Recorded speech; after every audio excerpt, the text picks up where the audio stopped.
One of the most dramatic scenes played out today on Highway 7. That's along the northern bank of the Fraser River between Hope and Agassiz. 2 landslides stranded nearly 300 people overnight. Susanna De Silva is near the slides, and Susie, rescuers spent all day trying to get them out. Where do things stand tonight? Well, Ian, some of the dramatic aerial rescue efforts of the day have now stopped. Of course, it is dark, but they worked right until that last little sliver of daylight to work to get through people out.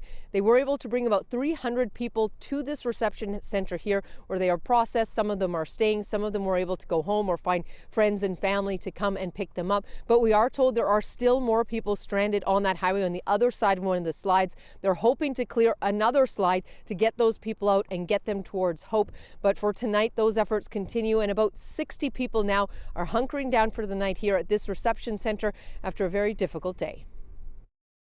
I didn't know what we were going to go through. To be honest, I thought more rocks were going to fall off. The trip home from a relaxing winter vacation soon turned into a harrowing nightmare for Corey Lizoherka and his family.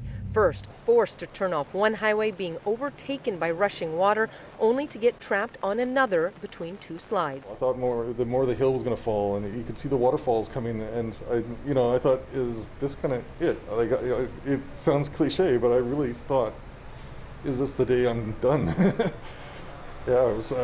It was pitch black, and they were out of options. There was really nowhere you could go. And even if you did go somewhere, like,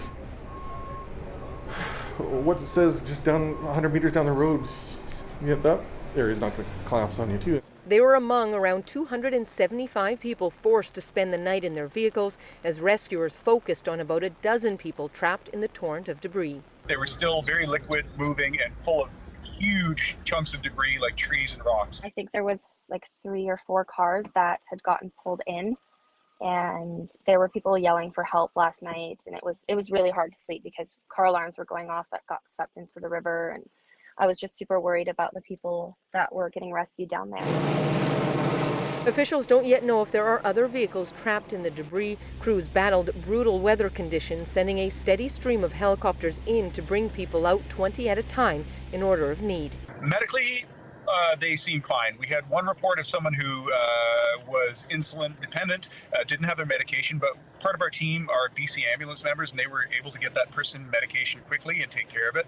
But you know what? Probably traumatized and not that comfortable after a long, cold night in their vehicles. And that number included about 50 children. But while people waited to be rescued, a community formed. Paul Diol even set up a Facebook group to help everyone share food and other supplies. Everybody's just helping everybody else out.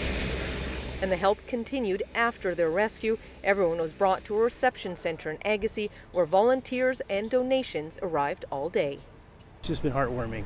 You know, like all the food that's there, you got it, it was super warm, everybody took care of you. And I asked, hey, how can I help? They're like, oh, we got tons of volunteers. And can I donate some money? And they're like, we got enough of it. So hats off to this community of Agassiz. And Susie, there have been other landslides in the province as well. There have been. There was another one near Lillooet that also left some drivers stranded there. About 50 people had to be rescued in that case. And of course, work will continue tomorrow when daylight begins once again as they will assess the damage to the roads, but also ensuring that anyone who is still trapped obviously can still be rescued, but also ensuring that anyone may not be still unaccounted for, ensuring that everybody did make it out from these slides. Okay, Ian. All right. Susanna, thank you very much.